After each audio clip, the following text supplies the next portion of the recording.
Bom dia, pessoal. Graça e paz no nome do nosso Senhor Jesus Cristo. Amém? A gente vai começar o culto dessa manhã. A ideia não é que esse culto seja algo, a gente sabe que não vai substituir o nosso encontro dominical, que a gente se encontra pessoalmente. A ideia é que a gente possa suprir a igreja de alguma forma, diante dessa situação que a gente tem vivido, que a gente não pode se encontrar. A ideia é que vocês, como família, possam juntos estar assistindo e cultuando a Deus aí na sua casa. Fiquem em casa e assistam o culto, cultuem junto com a gente, cada um em suas casas. Uma coisa que a gente estava conversando no conselho é que nossa primeira igreja é o nosso lar, é a nossa casa. E isso não foi tirado da gente, né? Isso nós temos, nossa primeira igreja, nosso lar, nossa família. Então fiquem juntos em família, vamos juntos, cada um em sua casa, cultuar o nosso Deus nessa manhã. Como tiveram alguns pedidos, semana passada nós vamos tentar deixar com um pouco mais cara de culto, tendo a abertura, o louvor, a pregação. Então, esperamos que Deus esteja falando nos nossos corações, que a gente possa, mesmo que separados, estarmos unidos nesse objetivo de cultuar o nosso Deus nessa manhã. Amém? Então, para começar, queria que cada um abrisse a sua Bíblia no livro de Jó. Jó 19, do 25 ao 27. É o livro de Jó, capítulo 19, dos versículos 25 ao 27. Sempre que eu penso em momentos difíceis, sofrimento, eu lembro de Jó. É meio óbvio essa relação, né? E sem querer comparar também quem sofre mais, quem está sofrendo mais, mas é um momento que nós estamos passando por uma situação difícil, as notícias não são boas, e eu creio que Jó pode trazer algo, pode nos ensinar algo do que ele viveu, né? E nesse momento de profunda tristeza, de sofrimento, Jó, ele falou isso lá no capítulo 19, do 25 ao 27. Quanto a mim, sei que o meu Redentor vive, e que um dia, por fim, ele se levantará sobre a terra. E, depois que meu corpo tiver se decomposto, ainda assim, em meu corpo verei a Deus. Eu o verei por mim mesmo, sim, o verei com os meus próprios olhos. Meu coração muito anseia por esse dia. Que nesse momento difícil que a gente tem vivido, nesse momento de separação, de isolamento, que a gente não pode dar um abraço nos nossos familiares, que a gente não pode dar um abraço nos nossos irmãos em Cristo, que a gente não pode estar perto dos nossos colegas do trabalho, que a gente não perca essa certeza de que o nosso Redentor vive e que um dia, por fim, ele se levantará sobre a terra. Que os nossos próprios olhos verão a Deus, que nosso coração possa ansiar por esse dia, que essa certeza de que esse dia chegará possa trazer tranquilidade, possa trazer paz, que excede todo entendimento e confiança na soberania de Deus diante disso tudo que a gente tem vivido. Amém? Vamos orar? Deus, nós te louvamos, ó Pai, porque nós sabemos que o Senhor vive, que o Teu Filho Jesus morreu no nosso lugar, ó Pai, mas que Ele ressuscitou, Ele está à Tua destra, ó Pai, cuidando por nós, ó Deus. Nós te louvamos porque em meio a todo esse caos, em meio a todo esse momento tenso que a gente tem vivido, a gente pode ver a Tua mão, a gente pode ter a certeza, ó Pai, de que o Senhor está conosco, que tem cuidado de nós, ó Pai. Livra-nos, ó Pai, de qualquer mal, ó Deus. Nos fortaleça nesse momento que a gente tem passado e que a gente possa ter a nossa vida, nosso caráter transformado pelo Senhor, ó Pai, com todas essas situações, ó Deus. Que o sofrimento, Pai, possa trazer perseverança, possa trazer maturidade para cada um de nós, ó Deus. E que a gente possa olhar para trás e perceber que o Senhor realmente nunca nos abandonou, Pai, que o Senhor estava conosco e estará conosco por todo o tempo, Pai, da nossa vida. Abençoe essa manhã, ó Pai, fala aos nossos corações, que a gente consiga, ó Pai, colocar nossas vidas diante de Ti, louvá-lo, ó Pai, por quem Tu és e por tudo que o Senhor tem feito nas nossas vidas. Em nome de Jesus, amém. Amém. Vamos adorar o Senhor.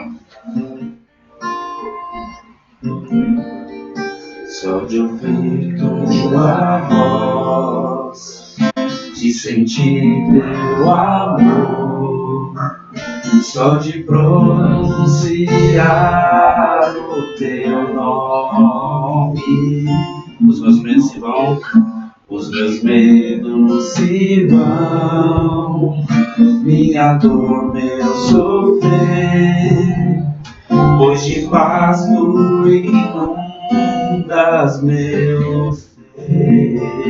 No início, só de ouvir tua voz, de sentir teu amor, só de pronunciar o teu nome, os meus medos se vão, minha dor, meu sofrer, pois de paz tu inundas meu ser. Só em teu nome, Senhor Jesus, que doce nome, que transforma em alegria o meu triste coração. Jesus, só o teu nome é capaz de dar ao homem salvação. Só de ouvir tua voz, de sentir teu amor, só de pronunciar o teu nome,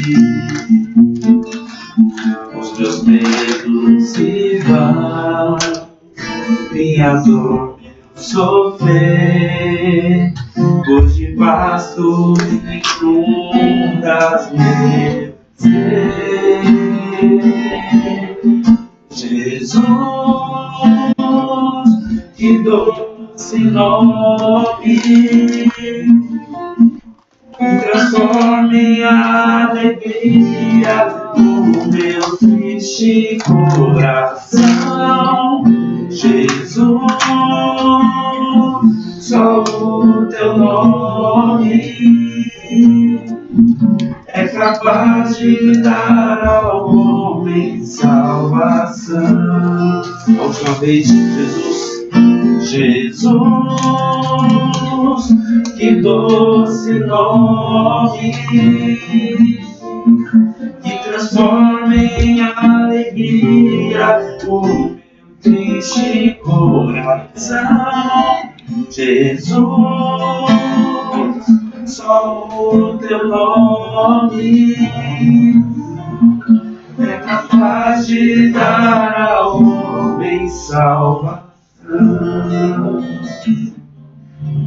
É capaz de dar ao homem salvação.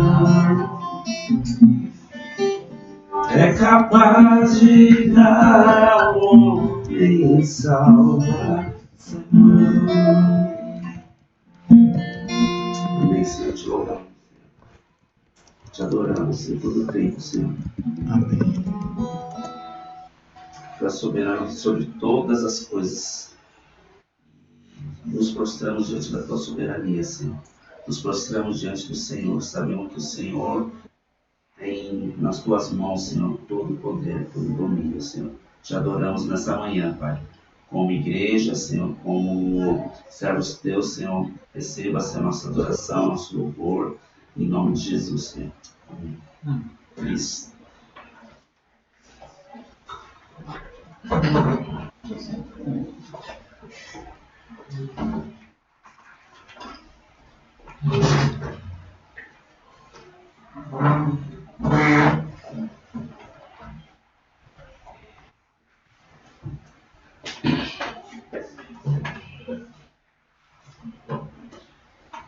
Meus queridos, bom dia, graça e a paz de Cristo Jesus. A gente está muito feliz porque nessa manhã, novamente, nós nos reunimos à distância, mas a gente sabe que a gente precisa ter bom senso e ser prudente.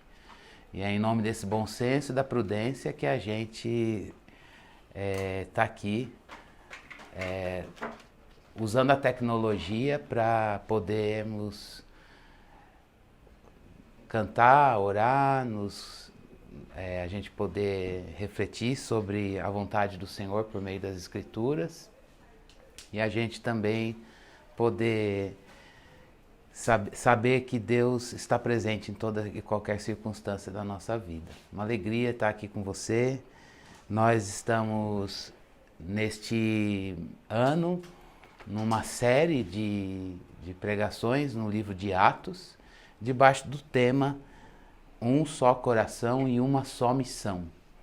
E nesta manhã nós vamos seguir, nesta manhã nós vamos continuar, e eu desafio você que é membro da nossa igreja a trabalhar esse tema ao longo da semana, na sua casa, com seus amigos, usando os recursos tecnológicos que nós temos, com seus filhos, com as crianças. Você tem um material disponibilizado para poder ter essa sequência, essa vivência aí no seu lar. E acima de tudo, que o nosso coração não esteja em pânico, mas que o nosso coração aprenda, a gente entenda que toda essa situação, ela fugiu do nosso controle, mas não das mãos de Deus. E essa é a nossa confiança. Deus permanece o mesmo. Ele tem todas as coisas em suas mãos. Nós às vezes não entendemos os seus caminhos, nós às vezes não entendemos o seu modo de agir, mas também ele não precisa nos dar explicações. Nós continuamos crendo no que o nosso Deus é o Deus da Bíblia e os seus atributos, os seus absolutos são suficientes para que a gente continue dizendo que esse Deus é imutável, ele é o Deus que não muda e não está preso a uma circunstância e uma situação. Então aprendamos a descansar no Senhor no meio do sofrimento e também entendamos que nesse sofrimento o Senhor quer mostrar como está o nosso coração. Deus usa o sofrimento para tratar conosco, para mostrar o que está reinando no nosso coração. Então nos permitamos chorar o nosso coração diante de Deus e permitir que Ele mostre aquilo que está dentro de nós, para que a gente deixe cada vez mais Cristo reinar. Convido você a abrir a sua Bíblia no livro de Atos, capítulo 4. Nós vamos ler Atos, capítulo 4, não todo o capítulo, mas grande parte dele, então eu vou fazendo algumas leituras espaçadas. E aí eu vou pedir para você deixar a sua Bíblia aberta e a gente vai fazer algumas considerações ao longo dos 31 primeiros versículos do capítulo 4 do livro de Atos. Tá bom? Então nós vamos ler primeiramente até os primeiros versículos e eu vou ler com você e aí eu vou pedir para que você nos acompanhe. Tá bom? Atos capítulo 4, do versículo 1 em diante, a palavra de Deus nos diz assim. Nós vamos ler até o 22. Então, enquanto Pedro e João falavam ao povo, chegaram os sacerdotes, o capitão da guarda do templo e os saduceus. Eles estavam muito perturbados porque os apóstolos estavam ensinando o povo e proclamando em Jesus a ressurreição dos mortos. Agarraram Pedro e João e, como já estava anoitecendo, os colocaram na prisão até o dia seguinte.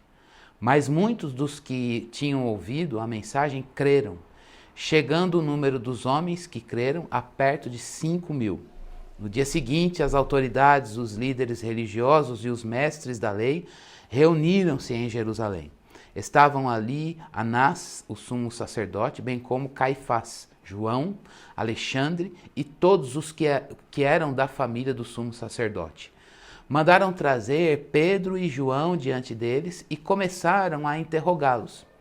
Com que poder ou em nome de quem vocês fizeram isso? Então, Pedro, cheio do Espírito Santo, disse-lhes: autoridades e líderes do povo, visto que hoje somos chamados para prestar contas de um ato de bondade em favor de um aleijado, sendo interrogados acerca de como ele foi curado, saibam os senhores e todo o povo de Israel que por meio do nome de Jesus Cristo, o Nazareno, a quem os senhores crucificaram, mas a quem Deus ressuscitou dos mortos, este homem está aí curado diante dos senhores. Este é Jesus, a pedra que vocês construtores rejeitaram e que se tornou a pedra angular. Não há salvação em nenhum outro, pois debaixo do céu não há nenhum outro nome dado aos homens pelo qual devamos ser salvos. Vendo a coragem de Pedro e de João e percebendo que eram homens comuns e sem instrução, ficaram admirados e reconheceram que eles haviam estado com Jesus. E como podiam ver ali com eles o homem que fora curado, nada podiam dizer contra eles. Assim, ordenaram que se retirassem do sinédrio e começaram a discutir perguntando: que faremos com esses homens? Todos os que moram em Jerusalém sabem que eles realizaram um milagre notório que não podemos negar. Todavia, para impedir que isso se espalhe ainda mais entre o povo, precisamos adverti-los de que não falem com mais ninguém sobre esse nome.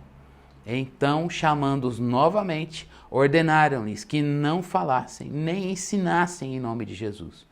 Mas Pedro e João responderam: julguem os senhores mesmos, se é justo aos olhos de Deus obedecer aos senhores e não a Deus.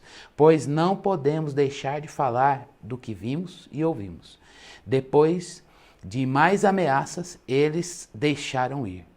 Não tinham como castigá-los, porque todo o povo estava louvando a Deus pelo que acontecera, pois o homem que fora curado milagrosamente tinha mais de 40 anos de idade. Vamos orar? Deus, nós estamos aqui diante da Tua palavra, pedindo que o Senhor fale conosco. Nós precisamos Te ouvir, Senhor. Nós precisamos da Tua voz. A Tua voz traz consolo e refrigério, Senhor. A Tua voz traz, ó Deus, calma para o nosso coração. A Tua voz traz direção para como podemos viver e agir, Senhor. Alcança, Senhor Deus, a minha vida, a vida dos meus irmãos, nas suas casas, nos seus trabalhos, nos hospitais, onde eles estiverem, Senhor. E pedimos a Deus que o Senhor nos dê iluminação por meio do Teu Espírito, para entendermos a Tua palavra. Sem o Senhor nós não entenderemos. Dá-nos um coração, Senhor, crente, dá-nos um coração fiel, dá-nos um coração submisso, um coração que crê e não apenas uma mente que entende. Pedimos essas duas coisas, essas duas habilidades em nome de Jesus. Amém. Esse texto, ele nos mostra a oposição, a perseverança e a confiança desses discípulos de Jesus Cristo nessa situação que eles enfrentaram. Na semana passada nós vimos que Pedro e João, na porta do templo, fora do templo, eles desafiaram aquele homem, dizendo que eles não tinham ouro nem prata, eles eram homens que não tinham riqueza, mas no nome de Jesus, eles desafiaram aquele homem dizendo: levanta e anda. E aí, eles conseguiram, de fato, ver a ação de Deus, e essa ação ela começou a reverberar ao longo do livro de Atos, e essa é uma delas que a gente acabou de ler. Então, a primeira lição que a gente tem nesse texto para o nosso coração, eu queria que você tentasse memorizar e guardar no teu coração, é que os discípulos tiveram que lidar com a objeção. A objeção por quê? No texto, nos primeiros versículos, dizem que Pedro e João, eles estavam falando ao povo e aí ensinando sobre a ressurreição de Jesus. É muito interessante porque de que forma esse ensino ele gerou essa objeção? Porque em Israel, desde o Antigo Testamento, mas mais nos dias do Novo Testamento, a gente vê isso com Jesus Cristo.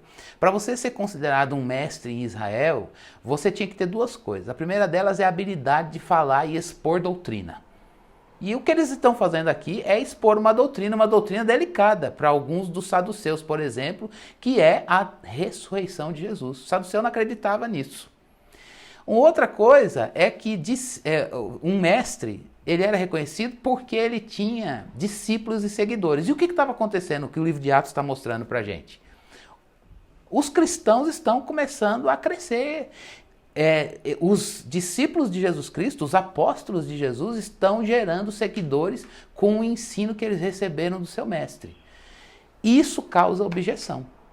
O fato deles ensinarem a palavra, o fato deles ensinarem o evangelho que receberam de Cristo Jesus e tocarem em doutrinas e terem seguidores, os qualificava automaticamente, socialmente, como mestres. Mas o povo da religião judaica estava vendo isso com alguma dificuldade. E aí diz o texto que se fosse uma espécie de um policial, não sei se eu tenho esse termo da conta, se eu posso usá-lo aqui, mas vou usar essa liberdade. É como se o chefe ali, diz o texto, o capitão da guarda do templo, ele é a segunda voz de comando no templo. Ele vai lá e ele começa a questionar o porquê dos discípulos, os apóstolos, estarem fazendo isso naquele momento. Então é importante a gente perceber que a ressurreição de Jesus, novamente, que era a doutrina que eles estavam ensinando, é um tema central no livro de Atos. E a gente percebe que isso já foi objeto da pregação de Pedro logo depois do Pentecostes, depois na cura desse aleijado e agora novamente na explicação que eles estão fazendo, eles continuam a ensinar sobre a ressurreição de Jesus. Mas o versículo 3 e 4 nos mostra que porque o ensino deles estava trazendo muita reverberação no sentido de ter conversões, estava tendo muitas conversões estavam acontecendo. O que a gente percebe? Que essas autoridades elas começaram a, de alguma forma, querer prender os discípulos, prender os apóstolos de Cristo Jesus. Bem, isso é interessante da gente pensar que essa prisão leva eles a um julgamento. Eu vou tentar fazer uma narrativa aqui dos fatos, então a gente percebe que há uma objeção, há uma prisão e eles vão ser levados para o julgamento.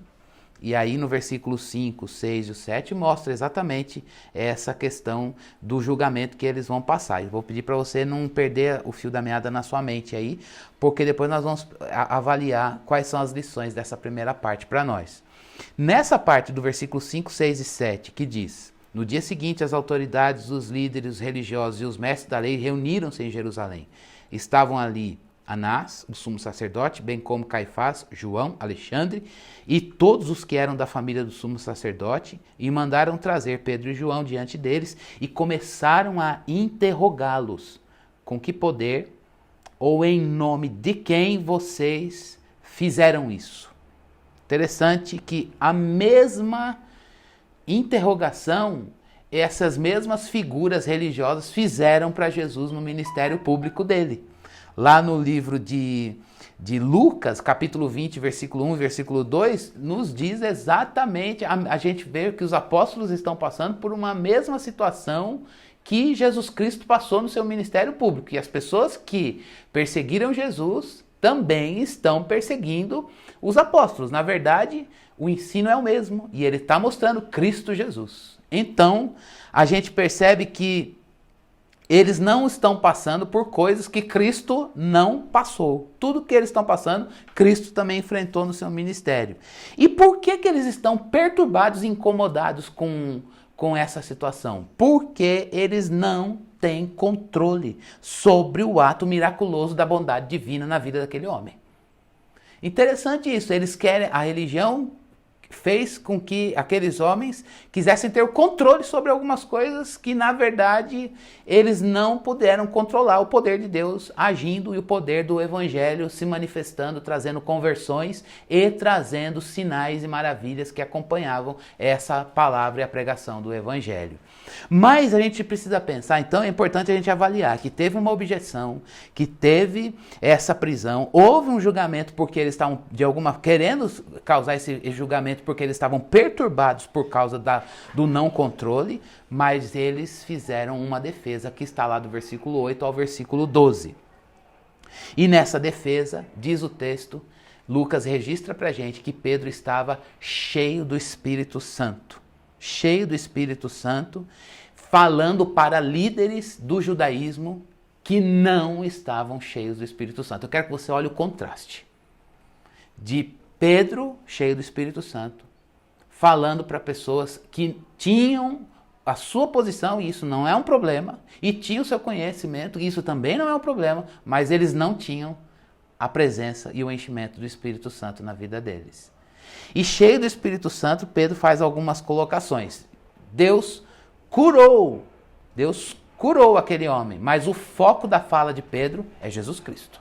E não o homem, nem o milagre e nem a cura, como a gente viu na semana passada. E vale lembrar que lá no livro de Mateus, no capítulo 10, versículo 19 e 20, Jesus Cristo diz, quando ele enviou os seus discípulos, ele disse, olha, vai acontecer que vocês vão ser perseguidos por líderes. Jesus Cristo já tinha antevisto isso e preparado os discípulos para isso.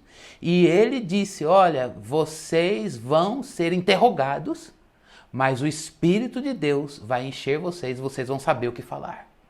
Que coisa maravilhosa esse enchimento do Espírito na vida de Pedro, falando para pessoas que eram líderes, mas não tinham esse enchimento do Espírito, a presença do Espírito de Deus na vida deles. Então Pedro, cheio do Espírito Santo, ele vai mostrar que o foco é falar de Jesus e não da cura, e nem do homem que recebeu a cura. E o que Pedro diz? Pedro está dizendo para eles, olha, Jesus Cristo, ele cita o Salmo 118, versículo 22, literalmente, e ele diz, Jesus Cristo é a pedra angular, que foi rejeitada pelos homens. Mas hoje, depois de toda a vida, de todo o evento de Cristo, nascimento, encarnação, vida, morte, ressurreição e ascensão aos céus, e o envio do Espírito Santo, ele está dizendo, Jesus é a pedra angular. O que significa isso? Significa dizer que Jesus Cristo é aquele que pode oferecer o bem-estar espiritual, coisa que aqueles líderes tinham a lei de Deus, mas eles não tinham essa oferta da graça. Eles não conseguiam perceber a graça de Deus em todo o conhecimento que eles tinham. Porque pela graça de Deus revelada em Jesus, no Evangelho que Jesus Cristo nos deu, a gente percebe que é só Ele que pode ofertar esse bem-estar espiritual, que é perdão de pecados para pecadores e a restauração do relacionamento com Deus. Esse é um primeiro ponto que eu quero destacar aqui para você.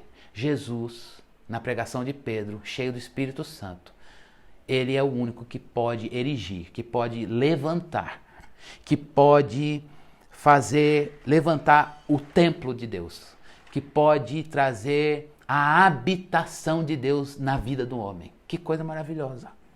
É só Jesus Cristo que pode fazer com que o homem seja habitado por Deus. É Jesus Cristo, a pedra angular, que faz do homem um templo vivo, um lugar onde Deus pode habitar e dizer, eu estou ali. Por quê? Porque Jesus Cristo está aqui. Eles estavam ali com homens líderes que viviam em função de um templo físico, mas que não cumpria os seus objetivos. A presença de Deus não era mais ambulante, porque eles rejeitaram essa pedra fundamental do templo, que é uma pedra viva, que é a pedra de esquina, a pedra angular, aquela que dá sustentação ao templo. E esse templo somos nós, nós, a Igreja de Cristo Jesus, eu, você, aí onde você está, nós somos os templos vivos. E a coisa mais bela da gente poder refletir nisso é que Jesus Cristo fez de nós templos vivos de que maneira? por meio desse bem-estar espiritual, por meio da sua vida, de todo o evento que ele viveu, nascimento, vida, morte, ressurreição e ascensão, ele nos revelou a graça de Deus, de que nós estávamos longe desse Deus, não éramos habitação dele, nem poderíamos habitar com ele, mas por meio do sacrifício de Cristo Jesus, esse Deus, Jesus Cristo, nos levou de volta a ele. Deus veio a nós por meio de Cristo Jesus e nos fez templos vivos. Deus hoje mora aqui, Deus mora aí. Onde Cristo está, Deus está. E essa é a nossa maior alegria. Aqueles homens, eles tinham muitas coisas, mas eles estavam vazios do Espírito Santo, portanto vazios de Cristo Jesus e vazios da doutrina que Cristo Jesus Cristo, da palavra, do Evangelho que Cristo Jesus lhes deu. Que Deus nos livre de uma vida vazia, sim. Que Deus me livre de uma vida, a minha, você, a nós, dessa vida de ter o conhecimento, mas não ser a habitação. Jesus Cristo é a pedra de esquina, é a pedra angular que mantém o templo de Deus em pé neste mundo perdido. Nós estamos vivendo as agruras deste mundo. Isso está diante dos nossos olhos. Mas saiba de uma coisa, você é templo do Espírito, eu sou templo do Espírito, ele habita em nós. E essa residência ninguém pode tirar, roubar de mim e de você. Portanto, onde você estiver, onde nós estivermos, vivendo em torno da causa de Jesus Cristo, ali ele está. Mas a gente precisa voltar para o texto porque o tempo passa. Então, eu preciso fazer algumas considerações também sobre como aqueles homens, eles consideram a pregação de Pedro. Olha que pregação maravilhosa que ele faz, cheio do Espírito Santo, falando que Jesus Cristo é o que mantém o templo de Deus em pé neste mundo, e não mais aquelas paredes, aquelas pedras físicas e vazias daquele templo. Versículo 13 em diante nos mostra o que aconteceu após essa fala cheia do Espírito Santo. Diz o texto, Lucas registra para nós, dizendo: vendo a coragem de Pedro e de João e percebendo que eram homens comuns e sem instrução, eles ficaram admirados e reconheceram que eles haviam estado com Jesus. Que alegria! A presença do Espírito Santo na vida deles trouxe conhecimento de que eles estavam com Jesus Cristo. A palavra na vida deles fez com que eles entendessem que aquela palavra era a palavra de Cristo. Mas há uma consideração aqui. Diz o texto que o Espírito Santo capacitou aqueles homens com coragem, em primeiro lugar. Eles foram capacitados com coragem. O que é essa coragem? Essa coragem, se eles receberam do Espírito Santo, é porque a gente não nasce com coragem. Ela é dada.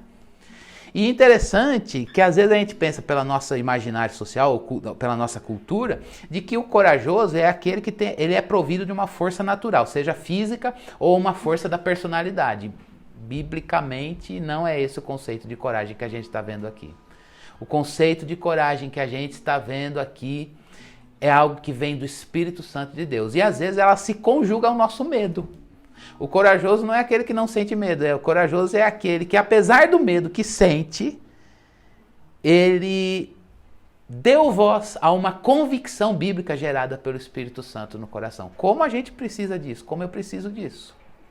No mundo, Jesus Cristo mesmo disse que nós teríamos aflições, mas nós precisaríamos de bom ânimo, porque ele venceu o mundo. Esse bom ânimo para vencer o mundo é a coragem que o Espírito Santo de Deus nos dá com base nas convicções da verdade revelada. Meus irmãos, peçamos essa coragem que Deus, o Espírito de Deus, deu a Pedro para falar, deu aos apóstolos para viver o Evangelho. Essa coragem, ela é a capacidade de você falar diretamente. É a capacidade de você abordar a partir do seu coração. Agora a fala do coração, veja só, não é uma fala com bajulação, não é uma fala com arrogância, não é uma fala insolente, indelicada. É uma fala direta, porque a convicção da palavra está posta pelo Espírito no coração. E a partir dessa convicção do Evangelho no nosso coração, a gente pode falar sem bajulação, sem êxito, sem arrogância, sem medo nenhum, mas com ousadia e com intrepidez. É isso que o Espírito de Deus fez na vida deles.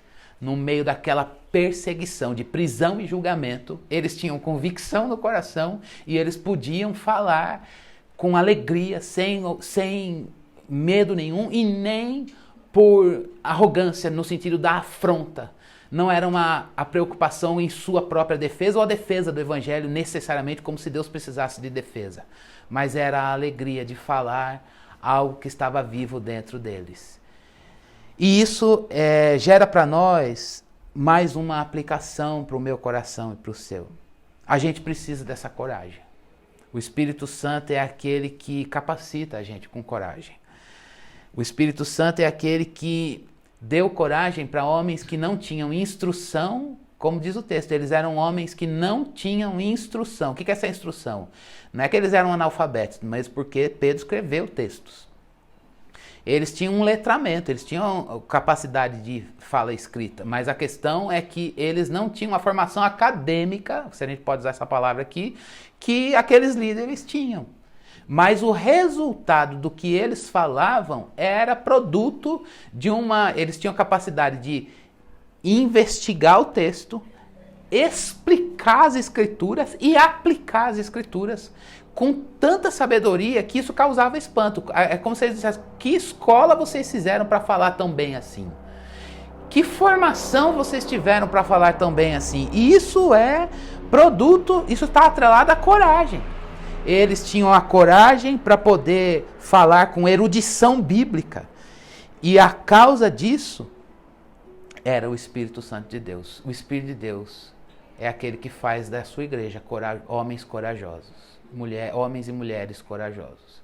Quais são os seus medos? Quais são os meus medos? Os nossos medos? O que é que te dá pânico? A palavra de Deus às vezes diz que às vezes a gente não vai, desculpa, não é a palavra que diz, é uma explicação minha. A palavra não, o evangelho não vai tirar esse medo do nosso coração num momento, instantaneamente, mas apesar do medo que sentimos, nós podemos permitir que o Espírito de Deus firme as nossas convicções na palavra do Senhor, porque a palavra é viva. E essas convicções podem nos trazer uma fala direta. Em que momentos eu e você, a gente não consegue ter uma fala direta? Em que momentos a nossa boca ela exterioriza o medo que está no nosso coração? Deixe esse medo de lado e peça ao Senhor que a voz de Deus seja impressa pelo Espírito no seu coração.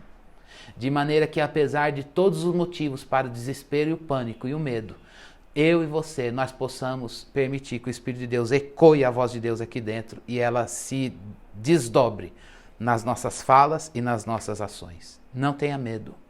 Não tenha medo. O Senhor é aquele que está conosco, que te fez templo vivo. E também o Espírito de Deus nos dá coragem. Mas a gente precisa ir para o fim do nosso texto, que são os versículos do 23 até o 31. A gente não leu ainda, eu convido você a fazer essa leitura comigo. Quando foram soltos, Pedro e João voltaram para os seus companheiros e contaram tudo que os chefes dos sacerdotes e líderes religiosos lhes tinham dito. Ouvindo isso, levantaram juntos a voz a Deus, dizendo: Ó soberano, tu fizeste os céus, a terra, o mar e tudo que neles há. Tu falastes por meio do Espírito Santo, por boca do teu servo, nosso pai Davi. Por que se enfurecem as nações e os povos conspiram em vão? Os reis da terra se levantam e os governantes se reúnem contra o Senhor e contra o seu ungido. De fato, Herodes e Pôncio Pilatos reuniram-se com os gentios e com o povo de Israel nesta cidade, para conspirar contra o santo servo Jesus, a quem ungiste.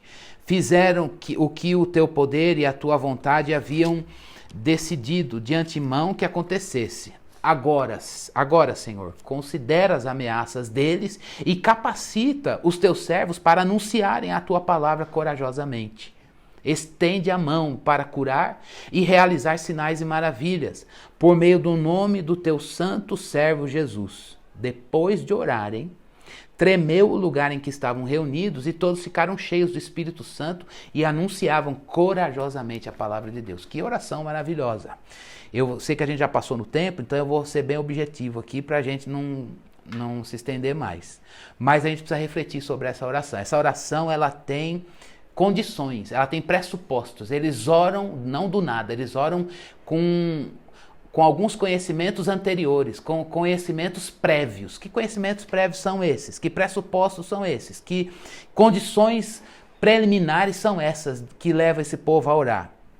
A primeira delas, eles vão dizer, olha, o Senhor é o Criador.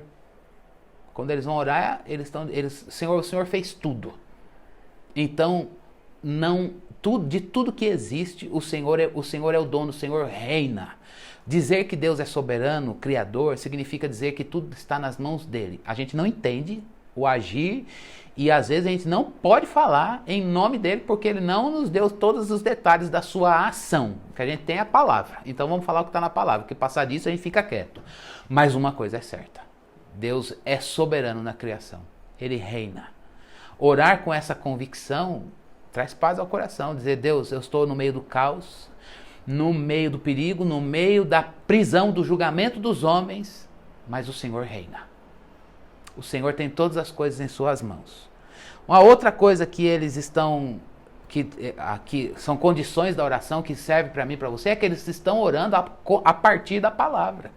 A oração deles, eles encontraram na palavra um refúgio para ver o domínio e a autoridade de Deus. Eles oraram com a palavra. A grande parte da oração aqui, elas são citações do Antigo Testamento, Salmo 2, os primeiros versículos. Então a gente percebe que eles trouxeram uma junção do texto com a oração. Isso nos desafia a orar com a palavra, a orar a palavra. Não é uma recitação e um mantra poderoso que recita, como se o poder estivesse na recitação que é feita. Mas a partir das convicções que o Espírito de Deus colocou no coração, eles podem exteriorizar, eles estão manifestando no momento do perigo, do medo, a referência que eles têm. A referência que eles têm é o Deus da palavra. Que o Espírito de Deus gere isso em mim e em você. Que hoje a gente seja desafiado nessa oração. Mas a gente precisa pensar os pedidos que eles fizeram. Queria falar um pouquinho mais, mas não vou falar. A gente precisa pensar no pedido que eles fizeram. Se fosse eu no lugar, eu ia falar, então Deus, acabou a perseguição, põe a tua mão, manda o fogo do céu e arranca esses inimigos daqui. Eles não pediram nada disso. Naquela oposição, o que eles fizeram? O coração deles ardeu em oração. Na oposição, eles se colocaram diante de Deus. Na oposição, eles foram chorar aos pés do Senhor. E o que eles pediram? Eles não pediram vingança e eles não pediram segurança, porque eles já têm segurança no Senhor. O que eles pediram? Pediram graça, poder e ousadia para pregar e continuarem pregando o Evangelho. Que coisa maravilhosa. Eles queriam pregar com poder e ousadia. Por que eles precisavam de ousadia para continuar pregando? Porque é por meio da ousadia que vai fazer com que aqueles homens pudessem falar, não apenas eles, mas eu e você, falar adequadamente o Evangelho com eloquência em cada situação hostil. Era uma situação de perseguição, de hostilidade, de confronto, de enfrentamento, e eles estavam pedindo ousadia para continuar falando a palavra. Nessa situação, falando a palavra adequadamente. Falar a palavra significa também viver a palavra. Então eles estão pedindo, em outras palavras, como desdobramento do pedido deles, Deus permita que aquilo que falamos seja aquilo que vivemos. E esse pedido tem uma resposta. Eu não quero aplicar aqui, depois a gente ora no final. Qual a resposta? O Espírito Santo de Deus vem, ele se manifesta. Eu ia falar ele vem, mas ele já veio, em Atos 2. Ele se manifesta com um sinal externo e um sinal interno. Qual é esse sinal externo? O lugar que eles estavam tremeu. E internamente, eles tiveram um enchimento do Espírito Santo no coração. E todos passaram a proclamar o Evangelho. Enchimento no coração e todos passaram a proclamar o Evangelho. E o sinal externo? Eu sei que às vezes a gente pode querer isso literalmente, que o lugar trema. Mas na verdade é fazer, me permita essa aplicação, e se eu queria que você percebesse isso à luz dos últimos versículos, é que esse tremor é um sinal de que o mundo poderia ser e foi abalado com a pregação do Evangelho, porque a partir desse sinal, muitos começaram a anunciar o Evangelho.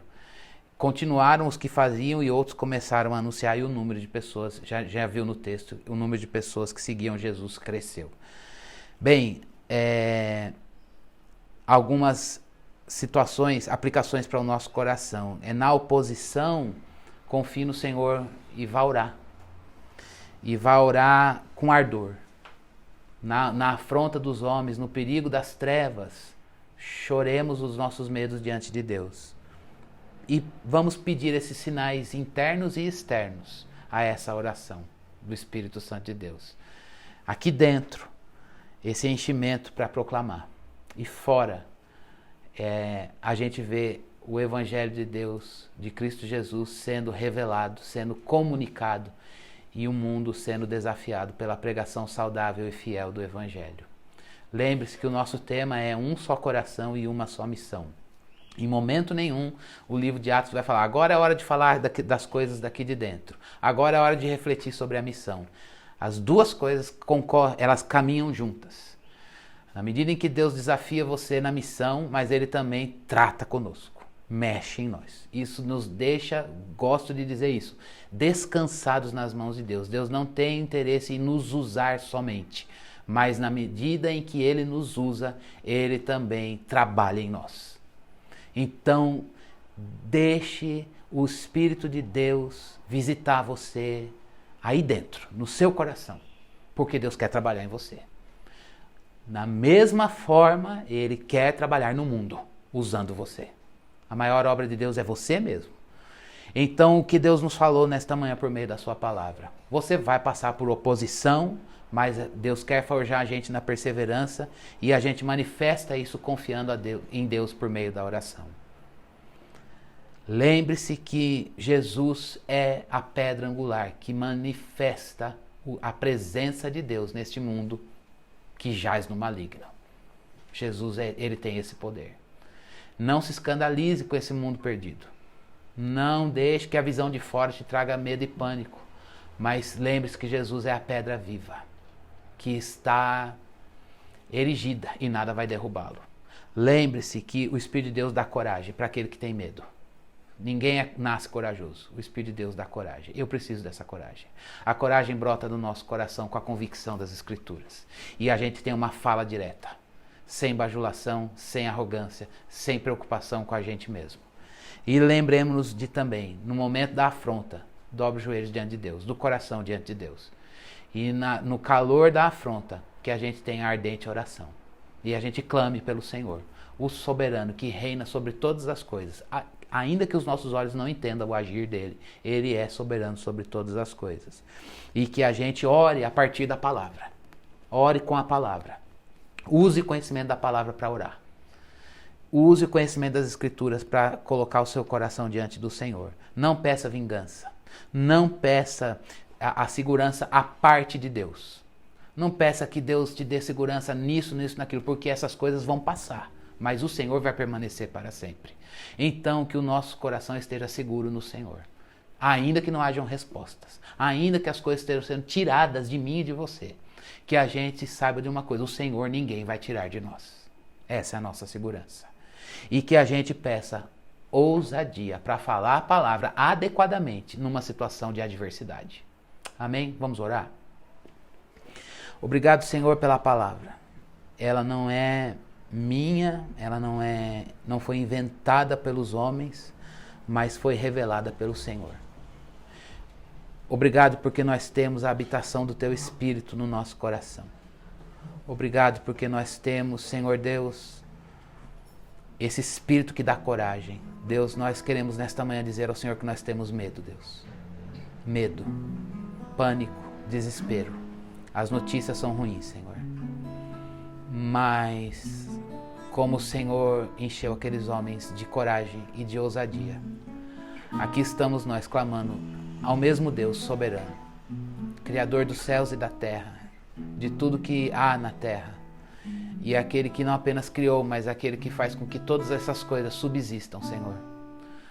Ó Deus, visita-nos, ó Deus, nos nossos lares, onde nós estivermos, pessoas que estão trabalhando, Senhor, pessoas que talvez estejam num hospital, em outras circunstâncias, em trânsito. Visita-nos, ó Deus, nós precisamos de coragem para continuar. Nós precisamos de coragem para seguir, Senhor. Que bom saber que isso não é algo que precisamos produzir em nós. E que também não é algo que alguns têm por uma capacidade natural, Senhor. Mas é algo que o Espírito de Deus nos dá. E nós choramos diante do Senhor, clamando a Ti. Ó Deus, ajuda-nos a orar com a palavra. Permita que a palavra que tivemos nesta manhã nos leve a orar. Que a palavra mude as nossas referências. Que a palavra mude, Senhor Deus, as nossas perspectivas, as nossas interpretações da vida. E nós passemos a interpretar a vida à luz pela palavra, pelo Evangelho de Cristo Jesus. Ó Deus, alegra o triste, renova, Senhor Deus, as forças do cansado. Senhor Deus, desperta aquele que está em apatia, Senhor, e une aquele que está desunido, Senhor Deus. E dá-nos, ó Deus, a graça de vivermos um só coração nessa configuração à distância, Senhor. E que os nossos laços também se estreitem, Senhor Deus, e a gente possa, Senhor Deus, glorificar o Senhor também nesse momento de luta, nesse momento de afastamento físico, Senhor. Em nome de Jesus nós oramos e agradecemos. Amém.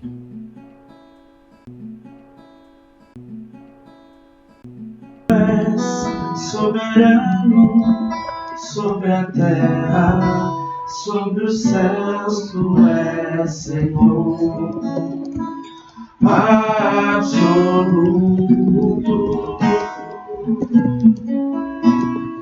Tudo que existe e acontece, tu sabes muito bem. Tu és tremendo, tu és soberano, cante essa verdade. Tu és soberano sobre a terra, sobre os céus, tu és Senhor absoluto.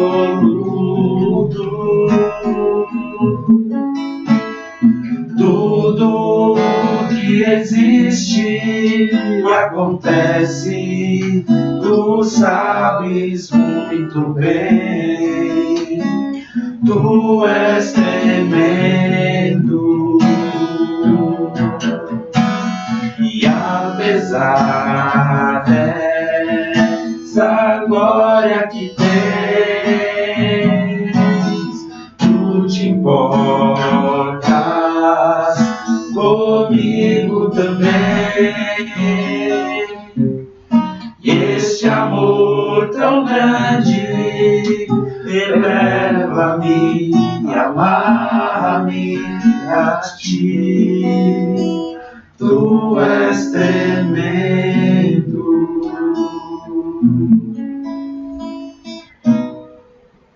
Há momentos que na vida pensamos em olhar atrás. É preciso pedir ajuda para poder continuar. Somente Jesus. E clamamos o nome de Jesus. E clamamos o nome de Jesus. E clamamos o nome de Jesus. Ele nos ajuda a carregar a cruz. Há momentos que na vida pensamos em olhar atrás. É preciso pedir ajuda para poder continuar. E clamamos o nome de Jesus. E clamamos o nome de Jesus. E clamamos o nome de Jesus, Ele nos ajuda a carregar a cruz. E clamamos o nome de Jesus. E clamamos o nome de Jesus. E clamamos o nome de Jesus. Ele nos ajuda a carregar a cruz. E Ele nos ajuda a carregar a cruz. A gente vai ter um momento de encerramento, mas fica aí que a gente tem alguns recadinhos para você. Foi um prazer estar aqui. A gente se vê ao longo das próximas semanas.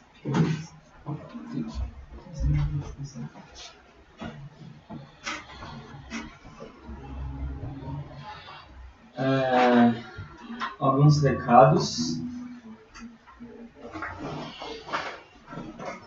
primeiro lugar, infelizmente a gente vai ter que suspender todos os PGs nessas próximas semanas. A gente não vai conseguir continuar se encontrando. Então, ainda não tem uma data para voltar, então até segunda ordem os PGs estão suspensos. E a gente vai propor ainda hoje algumas maneiras da gente continuar mantendo contato e estar caminhando junto mesmo que virtualmente. Em relação ao acampamento, a gente está em negociação com os donos do local. A gente pede que vocês estejam orando por isso. É pouco provável que a gente consiga manter o acampamento nessa data que a gente já tinha previsto. Então, a gente precisa negociar com eles uma nova data, negociar talvez devolução de alguma parte do dinheiro ou total. É uma situação delicada, então a gente pede que vocês estejam orando e assim que a gente tiver novas informações a gente avisa a todos. E agora, algumas coisas que a gente está... que a igreja tem feito para que a gente consiga manter algumas atividades, que a gente consiga suprir a igreja de alguma forma com ensino, com comunhão e etc. Então, acho que a primeira coisa que eu queria falar é sobre o Ministério Infantil, que o Ministério Infantil forneceu para os pais alguns materiais das aulas que as crianças teriam nos cultos. Então, queria incentivar os pais que vocês peguem esses materiais, que vocês apliquem as aulas durante a semana com as crianças, conversem com elas, deixem elas falar, orem com elas e aproveitem esse momento que vamos ver como uma oportunidade até, né, da família estar junta, da gente estar caminhando junto com as nossas crianças e vamos também aproveitar esse material muito bom que o pessoal do Ministério Infantil forneceu para os pais para o ensino das crianças. Outra prática que a gente vai começar a partir dessa semana toda quinta, a partir das 8h30, a gente vai ter uma live no Instagram, no Instagram da igreja, no Instagram da fonte, com algumas reflexões, uma devocional sobre a palavra de Deus e esse contexto que a gente tem vivido. Então, toda quinta-feira a gente vai ter esse momento, a gente quer incentivar que vocês se conectem. Se você não conseguir conectar na hora, vai estar salvo para você assistir depois. Então, é mais uma programação que a gente pensou em fazer para fornecer para os membros da igreja esse momento de ensino da palavra e devocional. E a última programação que a gente pensou é algo que a gente vai precisar muito da colaboração de todos. A gente vai divulgar nos próximos dias. O programa o programa chama de Casa em Casa. Qual que é a ideia? A ideia é que a gente, em pequenos grupos mesmo, de 3 a 4 pessoas, que a gente tire de 15 a 20 minutos por semana Então a gente vai, junto com essas 3 ou 4 pessoas por semana, a gente vai conectar virtualmente com essas pessoas para a gente conversar sobre a pregação do domingo anterior. No caso, essa semana a gente vai conversar sobre a pregação de hoje. O conselho vai disponibilizar algumas perguntas para guiar essa discussão, umas 2 ou 3 perguntas, vai ser algo bem tranquilo. E então, além de conversar sobre a pregação, compartilhar algumas coisas, a ideia é que a gente possa compartilhar agradecimentos e pedidos de oração. Então, e orar junto. Isso tudo virtualmente, por favor. Cada um na sua casa. E então, o conselho vai tomar a iniciativa, a gente vai conversar com os líderes dos PGs, a gente vai conversar com alguns líderes de ministério, para que a gente possa, a partir desses líderes, alcançar de 3 a 4 pessoas e, no total, alcançar a igreja inteira, para que a gente tenha esse momento de comunhão junto, cada um na sua casa, mas todos unidos nesse propósito de continuarmos caminhando juntos, com essas limitações que a gente tem, mas com a certeza de que Deus vai nos abençoar e vai tratar as nossas vidas nesse momento. Cris, quer falar alguma coisa sobre essa? Eu acho que a ideia é justamente a gente, como a gente está com mais, teoricamente, recluso no mesmo espaço, a gente às vezes pensa que vai ficar em casa, vai ter mais tempo para fazer as coisas, não é o que a gente tem experimentado, né? Passa o dia e fala, nossa, eu fiz um monte de coisa. E aí a gente às vezes não consegue viabilizar a comunhão com os irmãos, e a gente está sentindo falta. Particularmente, meu coração, acho que posso falar, tem uma voz plural aqui, mas meu coração está muito apertado de a gente não poder se ver, e não poder dar um abraço, não poder estar junto, né? Saudade de ir para a igreja, de ir para o hotel, nosso lugar de ajuntamento, as nossas conversas, os cafés, enfim. Então, pensando também em suprir não apenas a questão conteudística, mas a questão do nosso contato. Não substitui o presencial, mas é uma maneira da gente poder ter uma hora na nossa semana e dizer, deixa eu poder ter uma fala do coração com os meus irmãos, com os meus amigos da igreja. Então, eu queria que você pensasse nisso, né? É uma maneira da gente continuar os nossos laços, estreitar os nossos laços com esse recurso tecnológico. Beleza, então é isso. Contamos com a participação de todos, não só para o programa dar certo, mas para que a gente possa manter esse contato mesmo durante esse tempo. E a gente não tem ideia de quanto tempo vai ser ainda, pode ser pouco, pode ser muito tempo, então a gente precisa estar criando esses meios para que a gente continue caminhando próximo.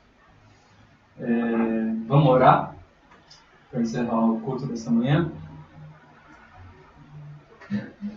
Deus, nós te louvamos, ó Pai, porque o Senhor é o autor da vida, o Senhor nos dá a vida e o Senhor cuida de nós, ó Pai. Nós te louvamos porque o Senhor falou aos nossos corações esta manhã, ó Deus, e te pedimos que o Senhor nos dê essa coragem e essa ousadia, Pai, de continuarmos testemunhando o Teu Evangelho em meio a esse caos, em meio a isso tudo que nós temos vivido, Pai. Nós sabemos que os sofrimentos, que as dificuldades fazem parte da vida e que o Senhor trata a nossa vida através disso. Então nós te pedimos que o Senhor faça isso, ó Pai. Que o Senhor transforme o nosso caráter, que o Senhor transforme as nossas vidas para que a gente possa ser mais parecido com Cristo. Quando isso tudo acabar, Pai. Tem misericórdia de nós, tranquiliza o nosso coração. Que a Tua paz, ó Pai, que excede todo entendimento, possa invadir, ó Pai, nossa vida, nosso coração, para que a gente possa ainda mais confiar no Senhor e saber que o Senhor é soberano sobre todas as coisas e que o Senhor, ó Pai, tem cuidado, ó Pai, de tudo, Deus.